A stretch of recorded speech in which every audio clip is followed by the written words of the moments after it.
welcome to the Joy Talk video, your source of every tips in learning English.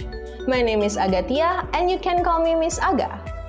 Today, kita akan membahas tentang dua masalah khusus yang sering terjadi saat kita menentukan subject-verb agreement.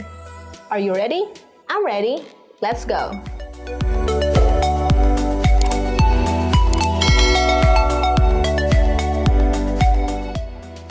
Nah, dua masalah khususnya itu apa, Miss?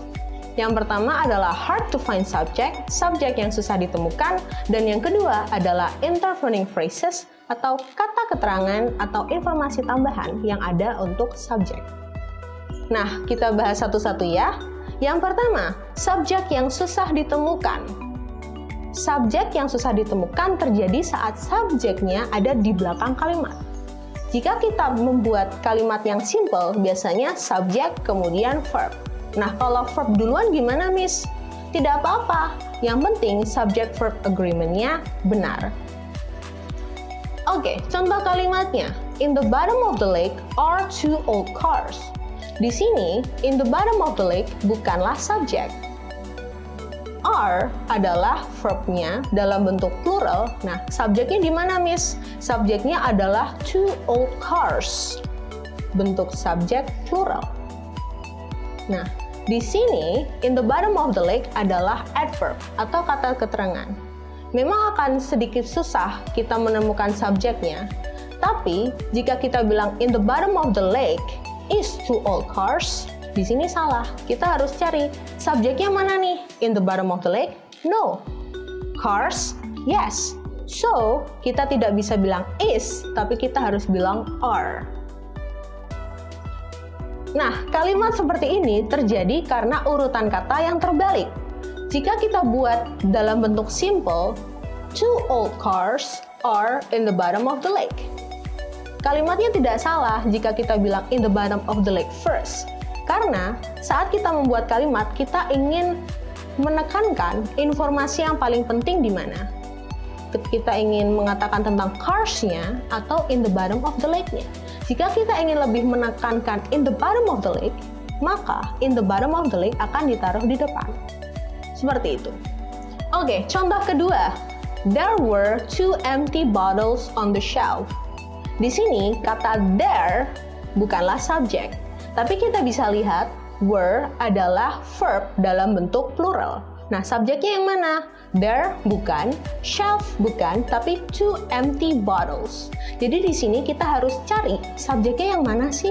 Maka habis itu kita bisa tentukan verbnya dalam bentuk singular atau plural.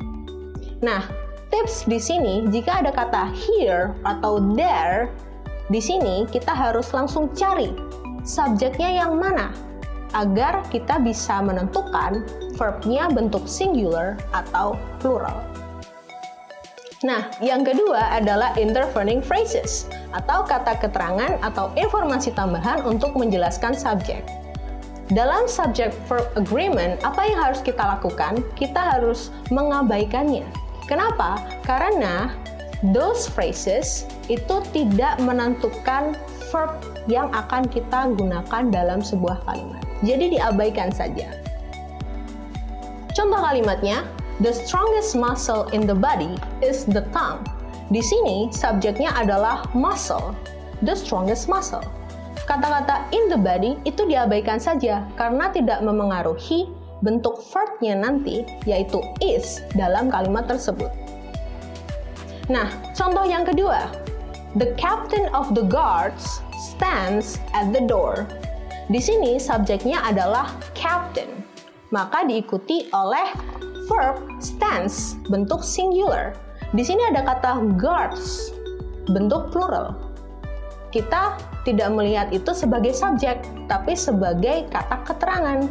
Nah, maka karena itu adalah kata keterangan, kita abaikan saja. Dan subjeknya adalah captain diikuti oleh verbnya stands bentuk singular. Oke, tadi itu adalah dua masalah khusus yang sering kita temukan dalam menentukan subject-verb agreement. Yang pertama, subjek yang susah ditemukan, dan yang kedua adalah kata keterangan atau informasi tambahan untuk menjelaskan subjek. Okay, that's all from me. If you like this video, click the like button below and don't forget to comment down below the next tips you want to know. You've been watching Joy Talk video. Keep learning and stay awesome. Bye!